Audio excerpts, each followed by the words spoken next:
जुन्या मंदिरांमध्ये सिमेंट नाही, तरीही ती हजारो वर्ष कशी टिकली? दगडाचे हे रहस्य फार रंजक आहे. तुम्ही कधी विचार केलाय का की जुनी मंदिरं दगडानेच का बनलेली आहेत?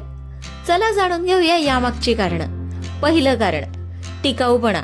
ग्रॅनाइट, बेसॉल्ट किंवा वाळूचा दगड यासारखे दगड शेकडो नव्हे तर हजारो वर्ष पाऊस, ऊन आणि वादळं सहन करू शकतात.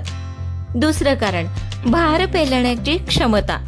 त्या काळी उंच शिखरे, जाड भिंती आणि भव्य खांब उभारण्यासाठी दगड हे सगळ्यात विश्वासार्ह साहित्य होतं. तिसरं कारण, कोरीव काम. दगडावर अतिशय सूक्ष्म नक्षीकाम करता येतं, म्हणूनच मंदिरातली शिल्प आजही जिवंत वाटतात. चौथं कारण, उष्णतेचं संतुलन. दगड दिवसा हळूहळू उष्णता शोषतो आणि त्यामुळे आतलं वातावरण तुलनेने थंड ठेवण्यास मदत करतो. म्हणूनच आजही हजारो वर्षांपूर्वीची अनेक मंदिरं अभिमानाने उभी आहेत.